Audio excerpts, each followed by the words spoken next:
నమస్కారం అండి. నా పేరు అరిగిలి వెంకటకృష్ణ. మాది తాడేపల్లిగూడెం మండలం జగన్నాథపురం గ్రామం. మేము జనసేన పార్టీ పుట్టిన దగ్గర నుంచి జనసేన పార్టీలోనే పుట్టాము.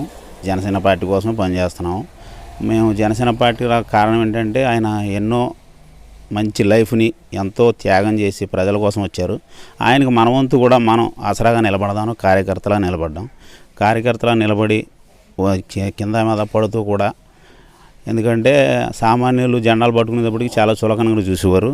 కానీ మేము ఈరోజు ఎదిగేసరికి అవన్నీ కూడా మాకు బాధ అనిపించట్లేదు. ఇవాళ మేము ఎంత కష్టపడ్డామో అంత ఎత్తు ఎదిగాము. ఈ రోజుని కూటమి ప్రభుత్వం, అలాగే పవన్ కళ్యాణ్ గారు, చంద్రబాబు నాయుడు గారు, ఇక్కడ మాకు బొలిశెట్టి శ్రీనివాస్ గారు ఎంతో ఆదరణతో ప్రజలు కూడా అంతే ఆనందంగా గెలిపించుకున్నారు.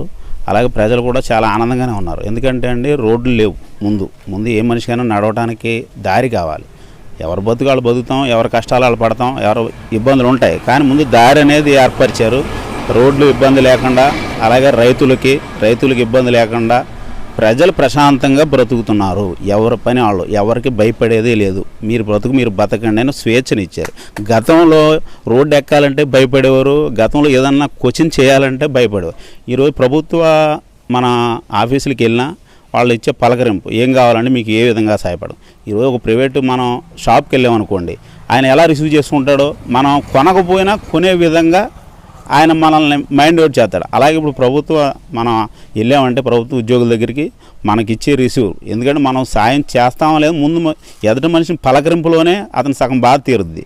వచ్చిన వాళ్ళకి పలకరింపుతోటే మనం ఎంతో తీర్చిన అవుతాం. అలాగే ఇప్పుడు మనకి బొలిశెట్టి శ్రీనివారం ఇంటికి వెళ్ళామంటే ఏ కష్టంతో ఉన్నా ఎవరైనా ముక్కు ముఖం తెలకపోయినా నాకు ఈ బాధలో ఉన్నారని కానీ జోబులో ఎడం చేతి ఇస్తే కుడి చేతికి తెలియదు. ఆయన ఆ రకంగా సేవ చేసుకుంటూ వెళ్తున్నారు. ఈరోజు ఆయన కూడా 19లో ఓడిపోయినా కానీ 19లో కార్యకర్తలను ఒక్కళ్ళని కూడా వదలకుండా ఒంటి చేత్తో 5 సంవత్సరాల కార్యకర్తలని కంటి రెప్పలా కాపాడుకుని ఈరోజు వరకు గెలిచే వరకు కూడా ఏ కార్యకర్తకు కూడా ఏ కష్టం వచ్చినా నిలబడ్డారు. కార్యకర్తలు ఒక దేవుడిగా, ఎందుకంటే ఆయన పార్టీలో 2019లో వచ్చారు. కార్యకర్తలకి ఇక్కడ అప్పుడు ఎవరు లేరు నాయకులు. ఆయన వచ్చేటప్పటికి ఎంతో అండగా, అందుకని ఆయనకి అండగా ప్రతి గ్రామంలో కూడా కార్యకర్తలు అండగా నిలబడి ఆయన గెలుపుకి సహకరించి, ఆయన కూడా ఏదైనా కానీ ఇంక ముఖం మీదే నీకేం సమస్య చెప్పు అంతే, ఇమ్మీడియట్లీగా చాలా స్పీడ్గా పనులు అవుతుంది. కానీ ఏదైనా కానీ ప్రజలకైతే ప్రశాంతంగా ఎవరి పనులు చేసుకున్నారు. ఇంకా వాతావరణం కూడా సహకరించాలి. ఇంకా కొన్ని పనులు ఉన్నాయి, చేసుకుంటూ వెళ్తాం. ఇబ్బంది ఏమీ లేదు. ఇక్కడ ప్రజలు కూడా చాలా స్వచ్ఛందంగా ప్రభుత్వాన్ని సహకరిస్తున్నారు. అలాగే సహకారం అంటే గుర్తొచ్చింది, మా గ్రామ ప్రజలు రైతులు కలిసి రోడ్డు లేకపోతే చందాలు వేసుకుని మరి ప్రభుత్వాన్ని సహకారం అంటే అదే. ప్రజలు సొంతంగా 10 లక్షల రూపాయల ఏంతో పొలాలకు వెళ్ళే దారి, రైతులు అందరూ కలిసి పొలాలకు వెళ్ళే దారి వేసుకున్నారు. ప్రభుత్వానికి ప్రజల సహకారం అంటే అదే. అన్నీ ప్రభుత్వమే చేయాలని కాదు, మన ఇల్లు మన అలా శుభ్రం చేసుకుంటున్నాము. అలాగే ప్రభుత్వానికి కూడా మన వంతు సహకారం. ప్రజలందరూ కూడా ప్రశాంతంగా ఉన్నారు.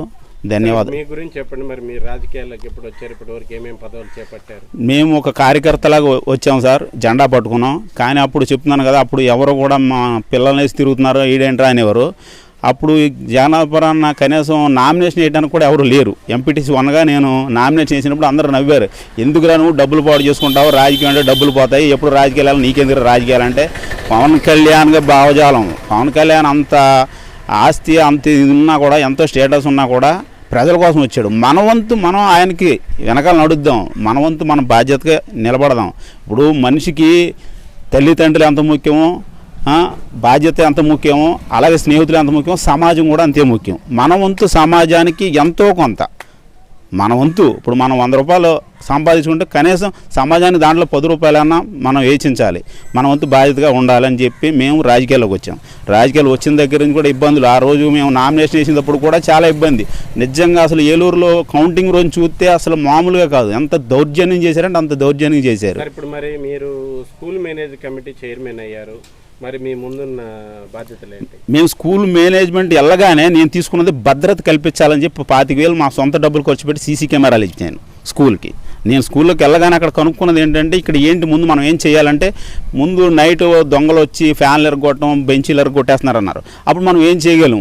భద్రత కల్పించాలి. ముందు మనం బాగు చేసేదానికన్నా ఉన్నదాన్ని కాపాడుకోవాలి అని చెప్పి సీసీ కెమెరా 25,000 సొంత డబ్బులు ఖర్చు పెట్టి, నేను చైర్మన్ అవగానే 25,000 ఖర్చు పెట్టి సీసీ కెమెరాలు వేయించాను. ఈరోజు దాంట్లో ఒక అడుగు వేయాలంటే మొత్తం కెమెరాలో ఏ కార్యక్రమం చేయాలన్నా పిల్లలకి ఏదైనా ఇబ్బంది ఉందంటే ఒక బాక్స్ పెట్టాం, మీ కంప్లైంట్ ఏదైనా ఉంటే దాంట్లో తెలియజేయండి, మీ పేరు రాకుండా మేము చూసుకుంటామని. అలాగే దాతల సహకారంతో గ్రౌండ్ క్లీన్ చేయించాను, 40,000 రూపాయలు దాతల సహకారంతో 40,000 రూపాయలు గ్రౌండ్ క్లీన్ చేయించాం. మేము వచ్చేసరికి మొత్తం పిచ్చి మొక్కలు ఎలా పడితే అలాగ ఉంది, కానీ క్లీన్ చేయించాం మొత్తం 40,000 రూపాయలు దాతల సహకారంతో. అలాగే కంప్యూటర్ లేదన్నారు, దాతల సహకారంతో కంప్యూటర్ కూడా ఇప్పించాం.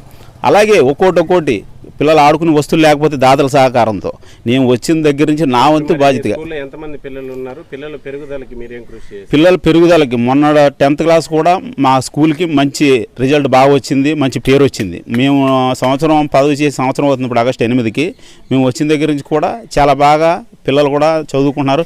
భోజనం కూడా బాగోకపోతే ఇప్పుడు మనం మార్చిన తర్వాత మిడ్ డే మీల్స్ మార్చిన తర్వాత డొక్కా సీతమ్మ భోజనం పథకం పెట్టారు. ఆ పథకం కూడా భోజనం చాలా బాగుంది. నేను వారానికి 10 రోజులకి వెళ్ళి నేనే భోజనం చేసి కూడా వస్తాను మా పిల్లలతో పాటు. భోజనం కూడా అన్నీ చాలా బాగున్నాయి. ఓకే సార్, ఇప్పుడు మరి సంవత్సర కాలంలో ప్రజలకి అభివృద్ధి సంక్షేమ పథకాల విషయంలో మీరు మరి కూటమి ప్రభుత్వం ఇచ్చిన హామీలు ఎంతవరకు నెరవేరుతున్నాయి? కూటమి ప్రభుత్వం హామీలు ఇచ్చారు, ఒక్కొక్కటి చేసుకుంటూ వస్తున్నారు. ఎందుకంటే ఇప్పుడు ఏదన్నా ఒక పని ఒక చేతుల నుంచి ఇంకో చేతులకు మారిందంటేనే మనం ఒక ఇంటి నుంచి ఇంకో ఇంటికి రెంట్కి వెళ్ళామంటే అక్కడ అన్ని సామాన్లు మనకు దొరకడానికి ఒక నెల 2 నెలలు పడుతుంది. ఇంత పెద్ద రాష్ట్రం, అతలాబతలమైన రాష్ట్రాన్ని ఇప్పుడు ఇంతమంది కూటమి నాయకులు కలిపి చేతిలో తీసుకున్నారు. దీన్ని గాడిలో పెట్టడానికి సంవత్సరం 6 నెలలు టైం పడుతుంది. గత ప్రభుత్వంలో కూడా వాళ్ళు గెలిచినప్పుడు పవన్ కళ్యాణ్ కూడా అదే అన్నారు, ఒక సంవత్సరం కూడా మనం మాట్లాడొద్దు అని. అదేవిధంగా బాధ్యతగా ఆయన పదవి సేకరించి బాధ్యతగా చేసుకెళ్తున్నారు.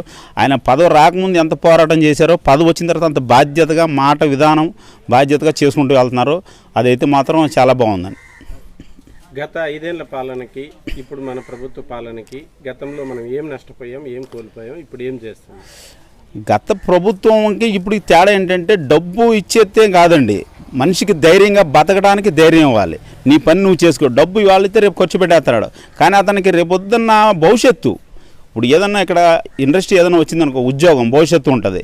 అంతేగాని డబ్బులు ఇచ్చి ఇవాళ 10,000 ఇస్తే 2 రోజుల్లో ఖర్చు అయిపోతే తర్వాత. అలాగే ఇప్పుడు గత ప్రభుత్వంలో పోలవరం ఉంది, అసలు ముందుకు ఒక అడుగు కూడా ముందుకెళ్ళలేదు. ఇప్పుడు వచ్చిన తర్వాత అదే పని. ఇప్పుడు అమరావతి కానీ పోలవరం కానీ అభివృద్ధి అయితేనే కదా రైతులకి 3 పంటలు పండే నీరు ఉంటేనే కదా పంట, మనిషికైనా నీరు కావాలి. గత ప్రభుత్వంలో రివర్స్ టెండరింగ్ అని అది అని చెప్పి అతలాకుతలం ఏ పనులు అభివృద్ధి జరగకుండా గత ప్రభుత్వం డబ్బు ఇచ్చాము ఓట్లు వేస్తారన్నారు. డబ్బు ఇస్తే ఓట్లు వేసేస్తే ప్రజలు అభివృద్ధి కదా కోరుకున్నది. 151 సీట్లు ఎక్కడ, 11 సీట్లు ఎక్కడ, ఎందుకు వెళ్ళిపోయారు? ఇప్పటికైనా ఎందుకు మారట్లేదు? మాట విధానం బాగుండాలి. మనం ఏం తప్పు చేసాం ఆ తప్పు సరిదిద్దుకోండి. ప్రతిపక్షం కూడా ఉండాలి, ప్రశ్నించేప్పుడు మనం కరెక్ట్గా వెళ్తున్నాం లేదో మనం పరీక్షించేవాడు తప్పు అని చెప్తే తప్పు సరిదిద్దుకుంటారు, తప్పేం లేదు. ఉందాగా చేయండి రాజకీయం. బూతులు మాట్లాడితే యువతకి ఏం నేర్పుతున్నారు? ఇప్పుడు మేము వచ్చాము, ఇప్పుడు ఎప్పుడు ఏ జెండా పట్టుకున్నాం? జనసేన జెండా పట్టుకున్నాం. మా బాధ్యత ఏంటి? బాధ్యత పదవి అనేది నేను స్కూల్ చైర్మన్ అయితే నా బాధ్యతగా నేను చేసుకెళ్తున్నాను. అలాగే ప్రతి పదవికి ఉందాతనం తీసుకురావాలి. పవన్ కళ్యాణ్ కోరుకునేది అదే. పదవి అంటే ఏదో నీకు ఏలమారిక కాదు, నీకేదో మేర్బాణి కాదు, నీ వంతు బాధ్యత, నీ డ్యూటీ. ప్రతి మనిషి 8 గంటలు కష్టపడుతుందంటే నీ బాధ్యతగా నువ్వు చేయాలి అని చెప్పి అది ప్రతి ఒక్కరికి బాధ్యత ఉండాలని కోరుకుంటున్నాను. ఈ ప్రభుత్వమైనా గత ప్రభుత్వంలో చేసిన తప్పులన్నీ చేసుకుంటా సరిదిద్దుకుంటా వస్తుంది.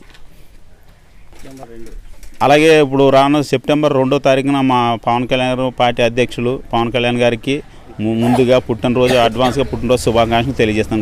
జగన్నాథపురం గ్రామ ప్రజల తరపున, మా కార్యకర్తల తరపున, అందరి తరపున. Thank you sir.